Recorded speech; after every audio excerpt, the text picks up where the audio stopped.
Ei galera, vídeo novo no canal super interessante sobre a cena teatral e de espetáculos do Espírito Santo que tá tomando conta do Sudeste todo, tá?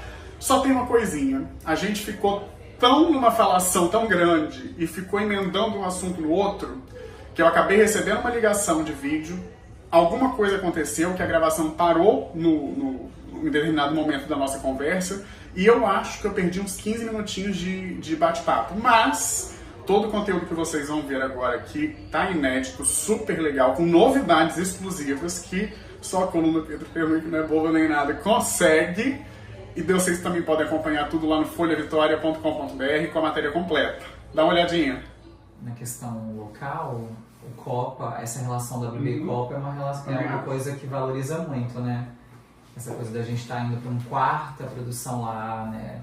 Uma relação muito forte com Copacabana. E uma cumplicidade mesmo, né, com eles. Então isso é legal, acho, de valorizar, né, a produtora que depois da reestreia, né, da reinauguração do teatro, que mais produziu lá.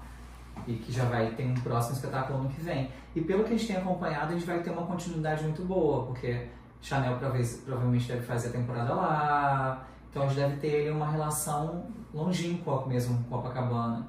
E acaba sendo um status muito bom, né? Total. Total, assim, pro público, o público é apaixonado, encantado com aquele espaço. E aquele foyer, o café, então você vira uma coisa meio mágica, né? E a relação da senhora... A experiência é muito boa. É isso aí, essa experiência é muito boa, que a gente busca mesmo, né, pro público. E aí tem uns restaurantes Michelin lá, então a pessoa quiser, ela pode... Chegou, toma um café, assistir uma peça, ainda sai, entra ali por dentro do Copa, vai num restaurante ou vai no Pérgola. Então tem uma coisa boa, assim. A gente sempre faz o horário das nossas peças, que dê tempo de acabar e as pessoas ainda pegarem o restaurante aberto, né, pra jantar. Coisa boa. Porque que é isso, né? É realmente criar uma experiência além do teatro, né? Porque eu acho que é isso, né? A gente tem que entender, o teatro ele tem a sua função, mas aquilo ali também é comércio, né? A gente está ali vendendo ingresso, então é arte, comércio, cultura, geração de emprego, é um mix de coisas, né? E a nossa última temporada de Três Mulheres lá no Copa foi a peça que mais lucrou, o café mais lucrou foi a nossa. Três Mulheres Altas é um espetáculo muito chique, não sei se você chegou a ver? Não. Nossa, você vai pro Rio agora em setembro? Vou em novembro. Então novembro já vai ter saído, mas assim, é um espetáculo muito elegante. Então você vê aquelas senhoras todas cheias de joias, traduzidas, indo, que é um espetáculo que fala muito sobre isso, sobre a mulher, sobre as transformações da vida, sobre as fases da vida, sobre os conflitos. Então é um espetáculo que as mulheres, né, assim, não só mulheres, todos nós gostamos, mas as mulheres, né, porque é um bairro de senhoras, né, de pessoas mais velhas. Então é muito legal de ver, assim. Mas a gente tá numa segunda temporada, se for somar a primeira temporada e essa segunda, vão dar 100 apresentações praticamente. Fora a Vedete, muito legal, muito legal. Mas eu acho que a gente quer conversar, assim, primeiro é ver nessa história, né? A gente vai fazer 18 anos agora, em março. E na trajetória profissional nossa mesmo, no aspecto de iniciar, a gente iniciou como produtor local, né? Produtor é produtor, né? Mas a produção local... Ela cuida de uma logística. Então, por exemplo, você tem um espetáculo, né? Você é produtor da Fernanda Montenegro. Aí você quer fazer uma turnê pelo Brasil, você vai contratar um produtor local naquela cidade para cuidar de tudo. Passagem aérea, hospedagem, alimentação, translado, história de imprensa, mídia, venda de ingresso. Então a produção local faz isso. A gente não participava muito do criativo, né? Que era o que mais nos incomodava, né? Porque nós não somos só empresários, né? A gente também tem esse lado artístico, né? Então isso incomodava um pouco a gente, sabe? De ficar só nessa parte logística mesmo. Que aí foi quando a gente resolveu dar um passo de, vamos começar a montar os nossos próprios espetáculos, né? E isso eu acho que é um divisor, né? A gente ganhou independência, reconhecimento, a gente não se sentia reconhecido aqui no estado, no mercado. Isso foi quando? 2014. 14? 8 anos. A gente abriu a WB em 2007 e em 2014 a gente fez o nosso primeiro espetáculo, que foi o Vento. Nossa, foi 14, caraca. 10 anos. O S em cena foi quando? 13, eu acho, 2013. O que aconteceu? O primeiro projeto nacional mesmo nosso nem foi um espetáculo, foi um festival de espetáculos aqui do estado, que é o S em Cena. E aí, porque a gente sempre ouvia dos atores assim, mas tem grupos de teatro do Espírito Santo? Como é o cenário cultural do Espírito Santo? Eu nunca ouvi falar de nenhum grupo do estado. E aí isso foi na nossa cabeça. Falei, que estranho, nenhum ator nunca ouviu falar nada do Espírito Santo. E ninguém ouviu falar. E a gente sempre vendendo os atores. E a gente veio praticamente de uma companhia de teatro aqui do estado, né? Porque a gente se conheceu na faculdade, a gente fazia parte da companhia de teatro da faculdade. E ali, como atores, enfim, nem sonhando em montar WB e tal. E quem era nosso professor, que era o Marcelo Ferreira, ele tinha uma companhia de teatro, que tem ainda, uma companhia de teatro urgente. Então a gente assim, cresceu ali juntos ali, né? E aí, quando a gente começou a trabalhar com produção local, e as pessoas perguntavam que não tem produção aqui, isso incomodava muita gente. Mas como assim, cara? Tem tanta gente fazendo um monte de coisa. Vamos fazer um projeto que a gente leve pra fora os grupos de teatro aqui do estado, para as pessoas verem que sim, existe uma cena cultural aqui no estado do Espírito Santo. E foi um sucesso. Foi um sucesso estrondoso. Na época a gente fez Curitiba, São Luís do Maranhão, BH, sucesso. Primeiro que todas as emissoras locais, todas sem exceção, entrevistavam nós dois, entrevistavam eu, o Bruno, os artistas. Tinham bom dia, almoço, jantar, tudo tinha. A gente teve uma procura muito grande, porque as pessoas não conheciam dos nossos artistas. Os atores daqui ficaram encantados, você via ator chorando, porque nunca tinha um camarim arrumado, nunca tinha vivido aquela experiência. Foi uma logística maravilhosa, porque a gente andou num caminhão, acho, de 6 ou 8 metros, com um cenário de 5 espetáculos, circulando ali por diversas regiões do Brasil. E o melhor foi quando a gente fez parte da nossa especial do Festival de Curitiba. E na época tinha o Festival da Bahia, que o Lázaro Ramos fazia curadoria, o S em Cena, que era a gente fazia curadoria, e outro que era um famoso também curadoria. Saiu na Folha de São Paulo um destaque enorme falando do nosso projeto, mais do que da Bahia e do outro, que eram pessoas famosas. Então, isso pra gente deu um start, assim, num aspecto de, acho que tá na hora da gente dar um outro passo. E que a gente entendeu que a gente tinha capacidade de fazer coisas não só no estado, né? A gente tem know-how, a gente consegue. A gente consegue fazer qualquer coisa fora também, então vamos começar. E aí veio o vento, a gente foi, a gente estava até tendo uma reunião hoje para falar sobre isso, a gente foi dando passos, né? Não passos largos, né? Um degrau, sabe? Um degrau a cada dia, a cada ano, mas sempre sem pressa. Então eu venho no espetáculo, né, com atores que tinham acabado de sair da malhação, né, com custo menor de produção, e a gente foi aumentando ali as ambições. Eu acho que a WB foi crescendo conforme nossas ambições profissionais, de desejo de crescimento, foi aflorando entre nós. Então, exemplo, através deles, que foi aquele espetáculo sobre a Iris Apfel, foi nosso primeiro contato com o mercado internacional, que a gente foi para Nova York 2 vezes, que a gente comprou os direitos de imagem da Iris Apfel. Gente, o único espetáculo, a Iris Apfel faleceu acho que ano passado, o único espetáculo sobre a vida dela montado no mundo foi a WB que produziu. Então isso é incrível, assim, a gente ter chegado na casa dela, ela ter consciência do espetáculo. Ela só não veio pro Brasil porque ela já era muito velhinha, né, com uma idade muito avançada. Mas a gente ficou com essa peça 3 anos, se eu não me engano, só parou por causa da pandemia. E foi um espetáculo que a gente iniciou as comemorações dos 90 anos da Natália Timber. Então, cara, a gente foi abrindo portas e mais portas pra gente, sabe? E acho que é isso, né? E a oportunidade de ter trabalhado com a Natália também, né? Que era uma grande referência pra gente, né? É ainda, né? Uma grande referência para todo mundo, assim, que trabalha com artes cênicas, né? Então, e foi um relacionamento muito lindo, assim. Hoje em dia a Natália é uma amiga nossa, assim, sabe? A gente tem um carinho muito grande por ela e ela um carinho muito grande por nós, né? E foi isso, assim, foi uma coisa que a gente foi construindo, assim. E que ela deu uma oportunidade pra gente. Quando a gente foi fazer através da Iris, a gente ainda tinha esse pouco nome fora, assim, sabe? Éramos ainda só conhecidos como eles fazem produção local lá no Espírito Santo, né? E ela deu essa oportunidade para 2 pessoas, né? Até então desconhecidas, para poder trabalhar junto com ela ali. Foi realmente um relacionamento muito lindo, assim, esse relacionamento nosso com a Natália, assim, que foi crescendo e amadurecendo a cada dia, assim. A gente teve boas madrinhas, né? Acho que Deus foi muito generoso com a gente, porque a gente começou com o Bibi Ferreira, com o nosso TCC, né? Bibi em Cena, que aí na época eu tinha 23, o Bruno tinha 21. Do nada a gente foi projetado para capa da Gazeta, capa da Tribuna, programa em movimento na época, todos os programas de televisão que iam entrevistar a gente. Que é isso, né? Imagina, até hoje é o único média-metragem, o único documentário que existe sobre Bibi Ferreira no Brasil e no mundo foi a gente que dirigiu, escreveu, produziu, sabe?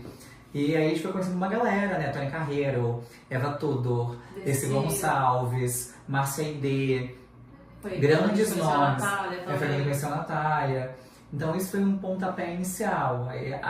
A Bibi foi um divisor, Natália foi outro divisor, e agora tem acontecido outras coisas, igual Misery também, foi um projeto, é um dos projetos de maior sucesso da WB até hoje. 3 Mulheres Altas e Misery são os dois projetos de maior sucesso até hoje pra gente. Mas foi um projeto ali difícil, né? Porque é um texto internacional, em dólar, são, né, os textos internacionais, o Direitos da Aires, 3 Mulheres Altas, você paga tudo em dólar, né? Você paga tudo antecipado, sem nem ter previsão de montar aquele espetáculo. Na época a gente tentou comprar os direitos e não conseguiu, porque a gente não tinha recurso para isso. A gente falou, não, deixa, em algum momento a gente vai conseguir fazer outra coisa e tal. Passaram-se anos, a gente tentou de novo e aí estava disponível e a gente comprou.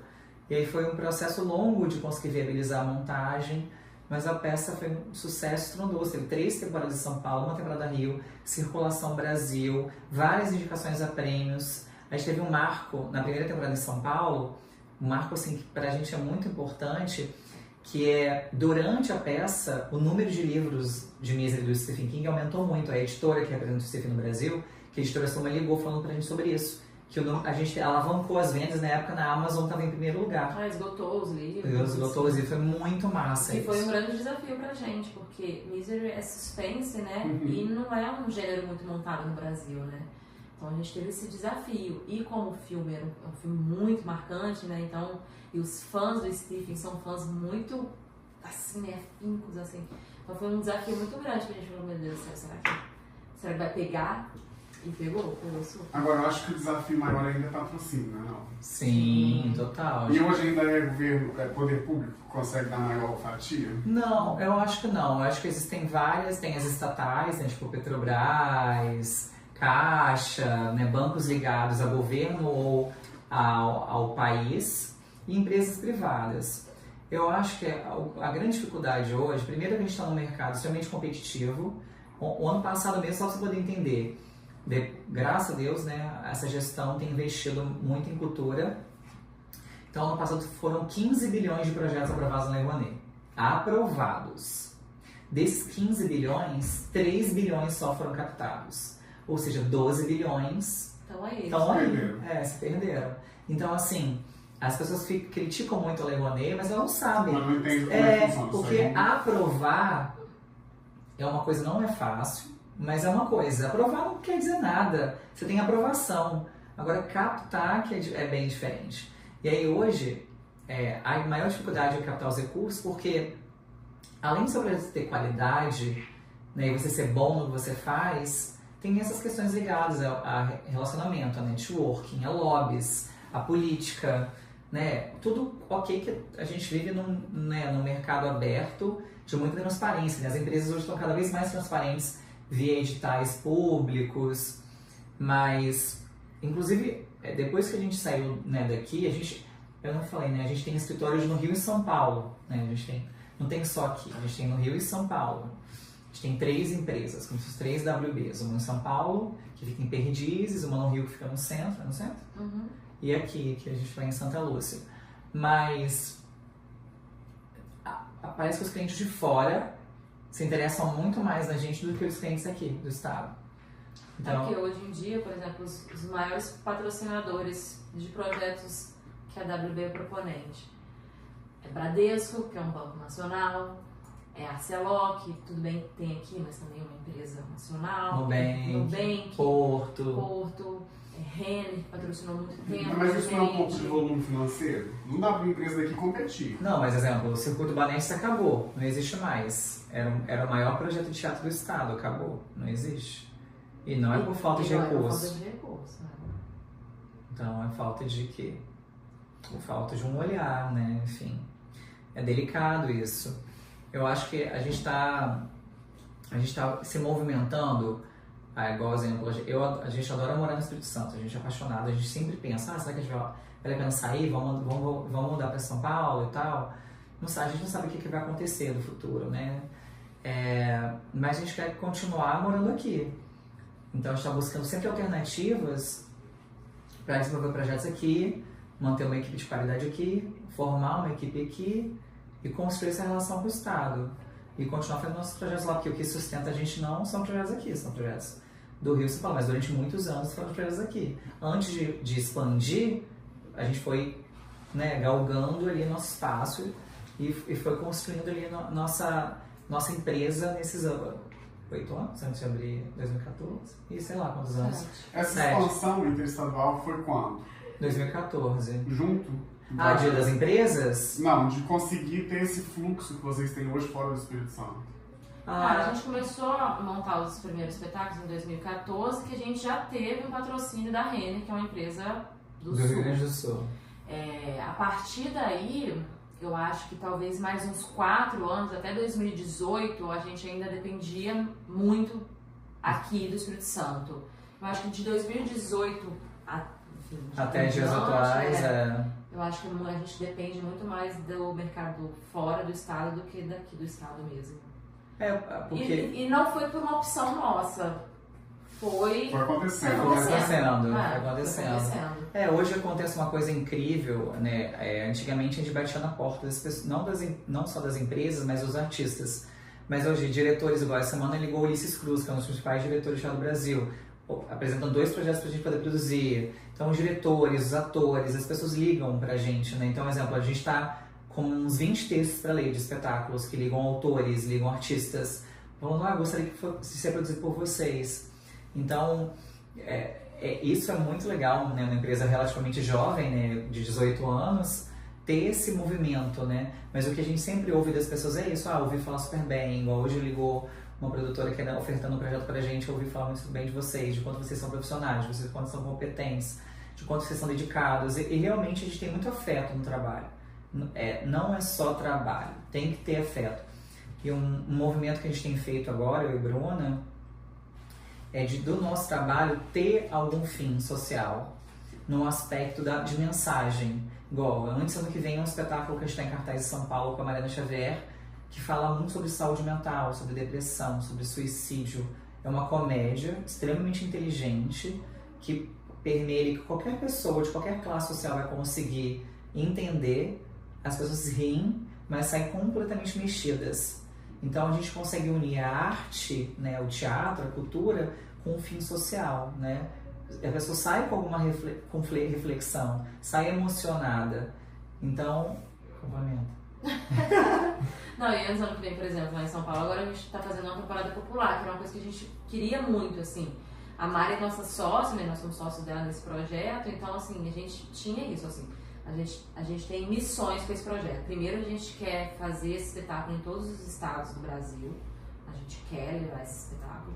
Segundo, a gente realmente queria fazer uma temporada popular, que a gente conseguiu. E a gente também pensa em fazer pensa em apresentar esse espetáculo também em lugares alternativos. Igual, ano passado a gente apresentou num hospital, lá em Uberlândia. Esse ano, se tudo der certo, a gente vai se apresentar no Morro do Alemão, em dezembro. Então a gente quer levar esse espetáculo para alguns lugares, assim. E é isso, assim. Por exemplo, a gente tem projetos de espetáculos infantis também, que a gente tem sempre algo que a gente quer passar com esse espetáculo. Então a gente começou com a Geladeira Mágica, que falava sobre saúde alimentar para infância, enfim. E agora o De Onde Vem o Dinheiro, que fala sobre, enfim, educação financeira também para criança. Então, assim, a gente sempre tenta pensar em projetos que realmente tenha o que dizer, assim. Então a gente se preocupa cada vez mais com o texto, com o que a gente está falando. Igual o Wesley falou, a gente recebe muito texto, enfim. Esses dias a gente recebeu o texto de uma pessoa, de uma autora lá de São Paulo, que a gente amou, mas a gente marcou uma reunião com ela porque tinha muita coisa ali que a gente já não concordava mais, sabe? Tipo, se você estiver aberto a alguma mudança, é óbvio, a gente não está aqui para censurar ninguém, que todo mundo tem livre-arbítrio de falar o que quiser. Mas a gente não gostaria. Então, assim, se você acha que a WB é a produtora ideal para poder montar seu espetáculo, a gente tem umas coisas assim que pra gente não faz mais sentido falar sobre isso. Não, tudo bem, vamos mexer. Aí ela alterou e mandou o texto de novo pra gente. Então é isso, assim, não que a gente tenha chegado assim, mas a gente chegou num certo momento da nossa profissão, assim, como profissionais, que a gente realmente escolhe o que a gente quer falar, o que a gente quer comunicar com as pessoas, né? Não só montar por montar, ou fazer por fazer, assim, sabe? A gente tem os nossos princípios, não? A gente quer falar sobre isso. Eu acho que a WB é uma empresa de valores. Então, ela quer buscar, através do seu trabalho, transformar as pessoas. Então, a gente quer discutir sobre temas relevantes como racismo, como os LGBTs, como do empoderamento feminino, do machismo. Então, a gente sempre vai buscar textos que dialoguem com questões sociais que são vividas no nosso país. Então, a gente vai montar agora um texto de um autor americano chamado Arthur Miller. Ele é um dos autores mais conhecidos do mundo, foi casado com a Marilyn Monroe, ganhou Pulitzer, vários Pulitzers. Essa peça foi montada quase em todo mundo, no Brasil foi montada 3 vezes. E aí a gente viu uma montagem em Londres, com um elenco todo negro.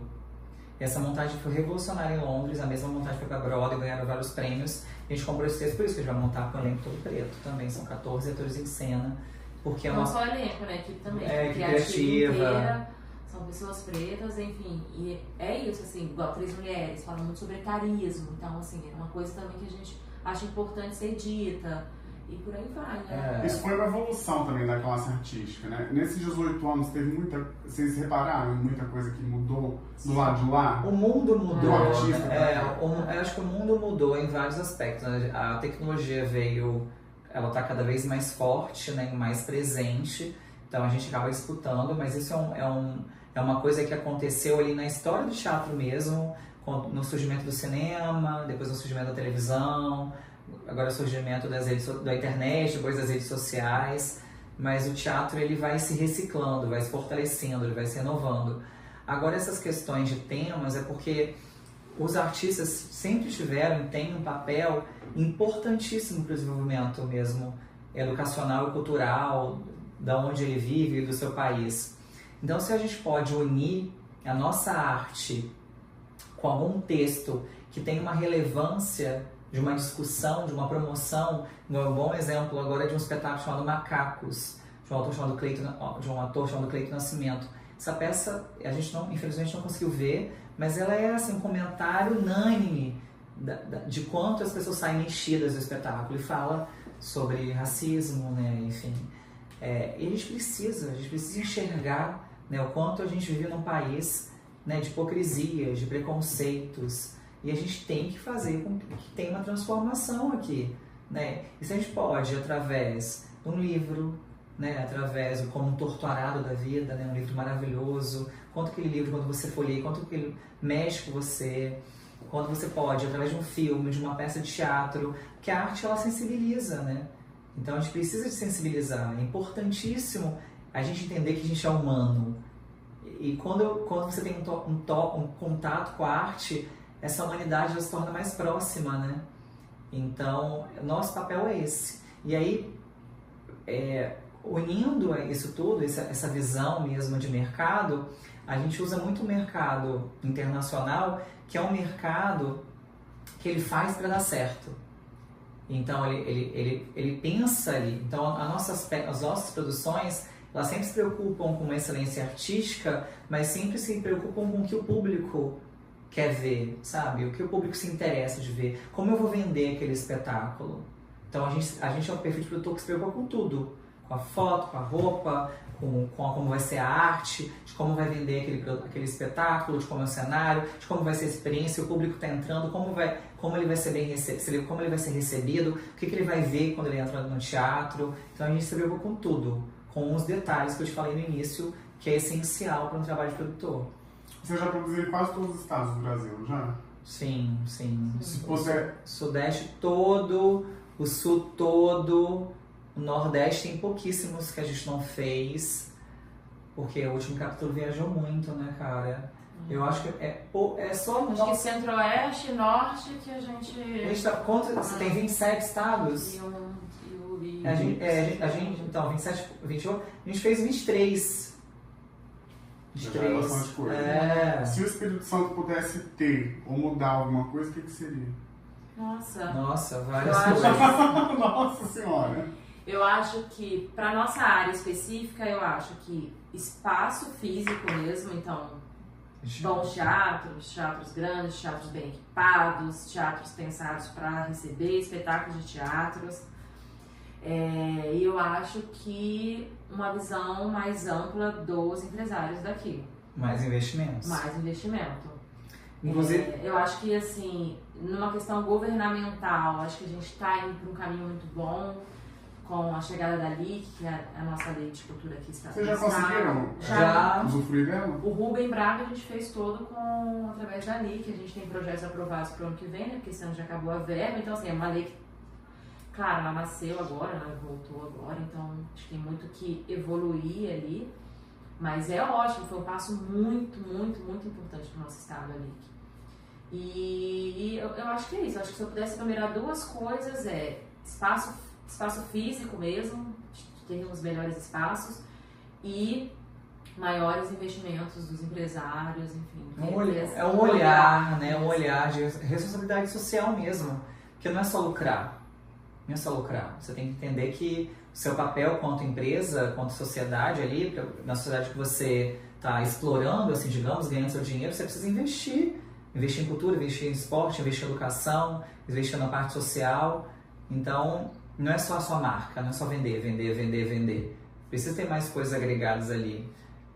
Eu acho que quando os empresários entenderem do quanto... Quer ver? A semana passada, eu acho que a gente estava conversando com os diretores de marketing de São Paulo sobre o quanto, quando você patrocina um espetáculo, patrocina um produto cultural, quanto de valoração de mídia espontânea você tem em cima disso. A gente sempre faz um relatório para os nossos clientes. É muito. O que eles investem, o que não investem, porque é renúncia fiscal, ou seja, não investe nada, é uma falta de visão mesmo, né? Uma limitação mesmo de enxergar que eu não estou tirando nada do meu bolso, quem paga somos todos nós, contribuintes. O que você patrocina retorna 3, 4 vezes para você. E fora o que a Bill falou, que eu acho, tirando Vitória, que é uma cidade, né, Vitória em si, que é uma cidade mais envolvida, a região metropolitana não tem teatro, né? Vila Velha não tem um teatro de qualidade, Serra não tem um teatro de qualidade, Guarapari, Cariacica, só tem Vitória. E aí o interior do estado é mais pobre ainda, que tem teatros, alguns têm teatros, mas não tem programação, não tem manutenção, não tem nada. É um espaço ali sem nada. Aí vira para balé de escola, não tem um movimento artístico nesse aspecto mesmo. Eu acho que o único lugar aqui no estado que tinha isso, que agora se perdeu, era Cachoeira, que agora fechou o teatro lá. Por causa da enchente. Parece que vai. Eu li quantos anos e até agora não reabriu. É uma pena. Agora, com a robustez de artista que vocês trazem, qual que é o comentário que eles fazem? Ou eles fazem ou não fazem algum comentário dessa cena aqui? Não, os artistas adoram. Porque também eles ficam quase sempre vindo pro mesmo teatro, né? Sim. Sempre eles estranham isso. Não estranha, mas assim, alguns espetáculos que a gente gostaria de produzir, talvez, não vêm por causa de estrutura, né? Não tem um teatro adequado para poder receber. Então, assim, a gente teve esse Bibi ter produzido na UFS, foi um desafio para todos nós, para a produção do espetáculo, para nós a produção local e para o teatro. E deu certo. Até dar início esse primeiro molde, vai fazer a Cláudia Raia esse ano aqui. A gente encerra a programação com Música para 2 em dezembro no Teatro da UFS. A Cláudia Raia tem uns 20 anos que não se apresenta em Vitória. Porque não tem teatro estrutura. A gente teve que mudar todo o cenário, enfim, adaptar coisas, né? Como o Bibi também adaptou. Sim. Mas quando os artistas vêm pra cá, primeiro que eles ficam encantados com o Espírito Santo, com Vitória, né? Ficam encantados. Gente, como essa cidade é linda, como a cidade é bem cuidada, como isso, como aquilo. E isso, assim, eles amam, o público de Vitória é um público muito caloroso, então, assim, eles adoram vir se apresentar aqui. E é isso, e a gente tenta mostrar o melhor, óbvio, né? Então, a gente tenta oferecer o melhor hotel, os melhores restaurantes, para eles terem uma melhor experiência, assim mesmo, né? De realmente quererem voltar. E todos querem voltar. Eles adoram aqui. Isso é ótimo. Os artistas adoram aqui. Mas a gente cerca eles de cuidados, assim. Então a experiência estão sempre numa bolha. Uma bolha linda, né? Mas Vitória é uma cidade linda, Vitória é uma cidade linda, Vitória é uma cidade linda. Mas é unânime, todo mundo fala, gente, mas isso aqui é muito mal explorado. Ah, sim, verdade. Ninguém Eu não vem vou pra falar. cá, a gente não ouve, não sabia que era tão lindo. Ah, tinha tempo que eu não vinha. Meu Deus, não quero voltar pra passear, quero voltar pra conhecer. Fica todo mundo com esse sentimento, sabe? Sim. E a gente fala, as pessoas aqui não querem ser divulgadas. É. A gente fica aqui, ó, escondendo o Eu ouro. costumo falar isso. Não bomba, porque as pessoas não querem que bombe. É exatamente Não. isso, eu tenho certeza disso. É tipo assim, olha só, isso aqui é muito lindo, mas ó, vou deixar escondidinho aqui, ninguém pode saber. É sobre isso, é sobre isso. A gente vive muito isso, é uma loucura. Agora, por outro lado, eu acho que a formação de público de vocês, que, na minha opinião, é um dos maiores desafios depois do patrocínio, foi muito fácil, né? Foi tranquilo de fazer, ou não? Não, foi desafiador, porque a gente teve vários espetáculos durante esse percorrer desses 18 anos, de peças que as pessoas não deram muito bem, assim, no aspecto de sair no meio da plateia, porque a gente, durante esses anos, a gente busca linguagem. Então, é um stand-up, é uma comédia, é um drama, é um teatro físico, sabe, é um musical. Então, a gente teve várias experiências de ter feito, sei lá, um anime no auge do Linneu da Grande Família. A gente fez uma peça chamada Pederodátilos, do cenário Daniela Thomas, direção, um espetáculo premiadíssimo, só que ele estava vestido de mulher, beijava outro cara, e foi uma loucura. As pessoas saíam porque elas queriam ver o Linneu da Grande Família. Então, tem isso, a Vinda Aqui. Era um musical, Broadway, maravilhoso, um sucesso estrondoso em São Paulo, teatro lotado. A gente fez aqui. As pessoas achavam que não era uma peça infantil, que eram bonecos fantoches, elas levavam as crianças. E eles falavam barbaridades ali. Completamente. Então, a gente foi formando um público de qualidade. E eu acho também que no começo... Porque hoje em dia os espetáculos lotam. Sim. Eu acho Mas que naquela época não. Quando a gente abriu o WB, por exemplo, tinha um espetáculo mês, outro não só da WB, mas em geral, assim, no estado, né? Um mês sim, outro mês não. Então, o capixaba não tinha aquele hábito, né? Vou ao teatro, tem peça, outro final de semana tem peça. Então, você vai criando esse hábito, né? Depois de um tempo, assim, não foi nem logo no começo da WB, acho que depois de uns 2 anos que a gente começou a fazer os circuitos de teatro, tanto com a Unimed quanto o Banesco, deu aquela robustez, muita coisa, aí tinha uma programação extensa todo mês, e você vai criando o hábito das pessoas. Por dia vocês fazem quantos? Pouquíssimos. Reduziu muito.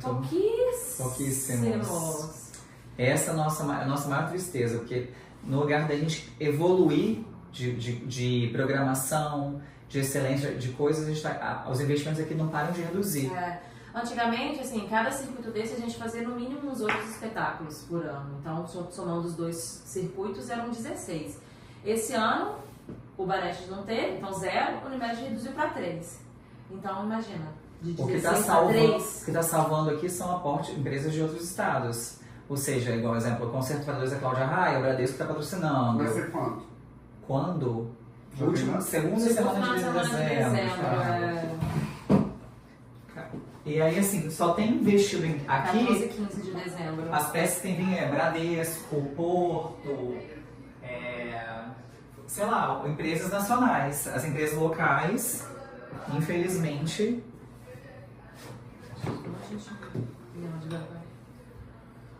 Já deu pra produzir tudo que vocês queriam? Como assim? O que vocês imaginavam que vocês conseguiram?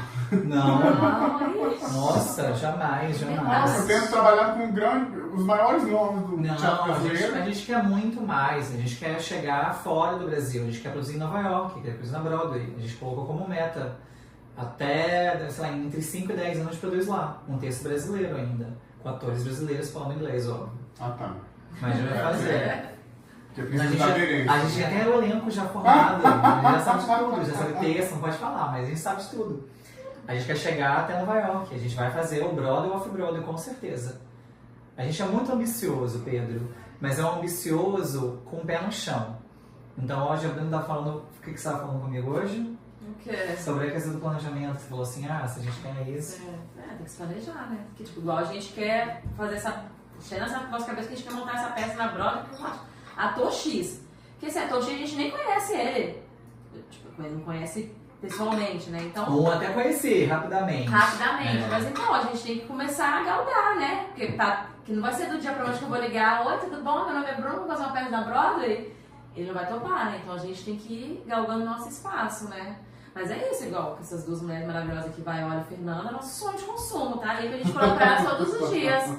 Quem sabe um dia. Não, A Fernanda já daria, não? Não, Fernanda ela tem uma produtora fixa que é a Carmen. Não, mas pelo menos trazer pra Vitória, fazer uma produção. Pois é, isso que eu tô falando. É. A gente não trabalhou com todo mundo que a gente queria Não, a trabalhar. Fernandona chega. Até atores que a gente vive querendo trazer a peça dela, a gente não consegue. É muito... Tem raiz capixaba, né? mas é muito caro, as empresas Imagina. não querem pagar. Imagina. O problema é que as empresas não querem pagar. Todo entendeu? ano a gente fala, não, esse ano vale. E nada.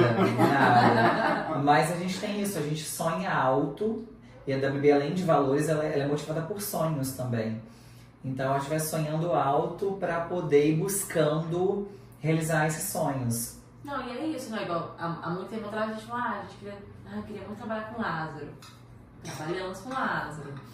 É isso, a gente vai colocando essas metinhas assim e vai alimentando elas, né? Hoje a gente estava falando sobre futuras coisas da WB, que não é exatamente teatro. Aí você fala, o que acha? A gente continua? Não, eu falei, cara, acho que a gente tem que deixar ele ali e de vez em quando a gente vai lá e revisita.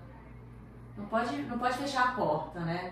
A gente vai revisitando, né? Revisitando. Uma hora floresce. E esse primeiro semestre, diante dessas adversidades, assim, foi bom? Foi. A gente está fechando, graças ao bom Deus, sempre no positivo. A gente não pode reclamar. Tem sido um ano muito bom. E o melhor, a gente tem projetos até 2027. Então a gente tem estreias previstas para 25, 26 e 27. E a gente não para de buscar novos projetos, novas coisas, igual abril, para onde a gente vai a Nova York, ver mais coisas, negociar outras coisas. Então a gente tem sempre buscado evoluir. Então os grandes mercados hoje, né, Londres e Nova York. Buenos Aires também é um grande mercado, então a gente sempre vai. Um ano para Nova York, outro ano para Londres. Buenos Aires a gente já foi diversas vezes, que, né, é mais próximo e bem mais barato. Mas para entender, porque tudo, a vivência, ela ajuda muito. Então quando você vai num espetáculo, sei lá, no Savoy, que é um teatro e hotel chiquérrimo em Londres, e aí você vai viver a experiência toda, né, que é o que eu falei da entrada, aí como você vai ser recebido, igual a gente ficou de cara, todo mundo lá tomando Moët Chandon, Veuve Clicquot, Dom Pérignon, como se estivesse tomando água. Aí a gente conversou muito até no Copa sobre isso, que o Copa, acho que é Chandon, champanhe lá. Mas você tá vendo que as pessoas ofertam mais e as pessoas consomem, e aí você compra o programa, tudo é vendido. A gente dá o programa do nosso espetáculo, é de graça, mas tudo é vendido. E aí a gente até brincou que em Londres todo mundo tem um sorvetinho. Tem um sorvetinho que todas as peças alguém compra o sorvetinho.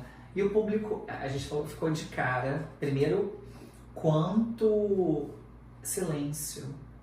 Você não vê uma pessoa tirando uma selfie, uma foto. Né? A gente foi ver Moulin Rouge, por exemplo, o cara ficava com uma plaquinha só assim com a câmera ali, o X, né? Todo mundo obedecia. Não precisa passar vídeo, não pode A gente passa vídeo, filmar. a gente xinga e a pessoa continua. É muita loucura. É muito diferente. Igual a gente foi lá no Royal Opera House, e aí você vê o silêncio. Gente, eu ficava assim com medo de respirar. Eu ficava assim, eu vou respirar e as pessoas vão olhar pra mim que eu tô fazendo barulho. É um silêncio, cara, absoluto. A gente ficou de cara, assim, mas é isso, é um nível de educação. Mas é isso, né? O Brasil tem 500 e poucos anos, né? Os países da Europa são países muito antigos, onde teve uma construção cultural, artística muito forte. Então a gente está ainda construindo ali um povo, né? A gente tem uma cultura muito forte, não só no teatro, mas diversas, né? O nosso país é riquíssimo culturalmente falando. Agora você sabe que segundo a astrologia, o Brasil nunca vai evoluir. O Brasil está localizado entre os astros num lugar que ele não vai evoluir. Deus me guarde. Muito disso eu vejo que é do brasileiro. Não é nem do tempo acho que pode colaborar. O tempo de país mesmo e o tempo de formação cultural. Mas eu acho que muito é do brasileiro. Enfim, não sei, eu prefiro sonhar e acreditar que a gente vai... Porque assim, assim, lá no Copa, 3 Mulheres Altas, a gente vai muito bem, o público raramente dá um problema. Então a gente vai vivendo experiências muito boas. Esse ano, inclusive, no circuito teatral, tem inclusive vários fenômenos. Rita Lee mesmo, que está em cartaz em São Paulo no Teatro Porto, estreou com todos os ingressos esgotados e prorrogou várias vezes, vai ficar até dezembro, quase um ano todo em cartaz. E já está tudo esgotado. Mísero ano passado, no Tuca, a gente teve, né, um sucesso estrondoso mesmo. Se a gente quisesse prorrogar também teria esgotado, teria continuado. Então assim, a gente está num momento muito bonito da cultura brasileira, sabe? E a gente está surfando nesse momento e acreditando e fazendo com que ele se torne cada vez mais potente, porque a cultura representa 3% do PIB? 3 e pouco. 3 e pouco do PIB brasileiro. A gente gera muito emprego, direto e indireto. Ou seja, é um setor muito responsável por empregos e por milhares de famílias no Brasil. A gente contrata muita gente e é um setor muito qualificado. Eu falo que a gente trabalha muito, as pessoas não têm noção do quanto a gente trabalha, né? E trabalha de domingo a domingo, né? Domingo a domingo trabalhando, se dedicando para aquele ofício. E é incrível, só trabalha quem é apaixonado mesmo. Nunca vai ser só pelo dinheiro, nunca vai ser só pelo recurso. Se você não tem tesão e afeto pro seu trabalho, você não consegue produzir. Porque é muita dedicação, é muito tempo mesmo. Agora, uma coisa que a gente pode falar pra você, que já saiu alguns blogs de musicais, a gente pode falar pra você, a gente vai montar um musical sobre a Cher, o mesmo musical da Broadway. Mentira! Lá? Não, em São Paulo. Em São Paulo? The Cher Show. Compramos direitos. Olha! O terceiro país a montar. Musical vem bem, né? Vem, já assim, a gente Porque vai ser o maior musical que a gente vai fazer na história. The Cher Show é o nome do musical. Estreou em Nova York, depois foi para Londres, atualmente faz o circuito dos Estados Unidos, o Brasil é o terceiro país a montar. Isso é pra quando? 2026, 26 ou 27? Não, 27 é doido? 26. Eu quero ano que vem. Não, mas eu acho que não vai ano que vem não, mas acho que 2026 estreia. E aí junta, a ideia é a gente associar os 80 anos da Cher, né? Que ela faz 80 anos em 2026. E a gente tá articulando pra ver se consegue trazer ela pro Brasil, né? Já pensou? Seria o máximo, Poxa. seria o máximo. Até foi com a Bruna, nós vamos ligar pro Léo Fux, Léo liga pra Anitta, a Anitta liga pra Cher. Mas a gente fala, a gente é ousado. Uhum. E aí, enfim, quem vai dirigir é o João Fonseca, que é um grande diretor de musicais do Brasil, dirigiu Cazuza, dirigiu Tim Maia, tá dirigindo agora um sobre o Tom Jobim, dirigiu agora aquele Bonnie Clyde, estava em cartaz em São Paulo, ele é maravilhoso. As atrizes vão ter audições ainda, mas é só com os maiores hits da Cher, é uma mega produção, assim. De agora pro fim do ano tem o quê? A gente está no Rio com 3 Mulheres Altas até setembro, né? Em São Paulo, a gente está encerrando o espetáculo antes ano que vem, com a Mariana Xavier, vai até semana que vem. E São Paulo a gente está infantil em outubro, de onde vem o dinheiro. Circulação gratuita em céus, né? Que são teatros em regiões de periferia de São Paulo ali. Vitória a gente tem alguns espetáculos, a gente tem o Marcos Veras, a gente tem o Rafael Portugal, a gente tem a Cláudia Raia, a Leti Salles, Gabriel Louchard. Tem alguns espetáculos. Vai fazer o quê? Aquela peça, ela e o Edwin Luiz. Ninguém dirá. É um nome longo. É o mesmo. Tá no nosso site, Mas a gente tá numa programação boa. Poderia ser melhor? Teve anos aqui no estado que todos os finais de semana a gente tinha espetáculo. Todos. Dois no mesmo final de semana. Então caiu muito. Carlos Gomes, UFES. Até a pandemia, até 2020, antes da pandemia vir, o cenário era muito positivo. Veio a pandemia, parece que os empresários de diretor de não, dramatizaram, ai meu Deus, veio aquela outra pandemia, vou parar de patrocinar. Porque o dinheiro ficou mais difícil. Não, os bancos não param de lucrar. Não, isso aí concordo. Pelo contrário, estão lucrando ainda mais. Sim. Ainda mais. Então não dá pra não dá pra entender o que tá acontecendo, de verdade. É muito estranho isso. E uma pena, né? Porque quem perde não é a WB, né, cara? Quem perde é o público capixaba. É o Estado, né? É o Estado. Que deixa... É o que mais dói pra gente, é isso. Se estivesse fazendo com outra empresa, pra gente não tem nenhum problema. Pra gente o mais importante é a continuidade. É de você não deixar esse público... Nossa, foi tão difícil, assim, a gente implementar, receber a aceitação do público, da imprensa, sabe? Dos atores de fora, porque existe um circuito muito bom aqui no Espírito Santo, vamos fazer parte.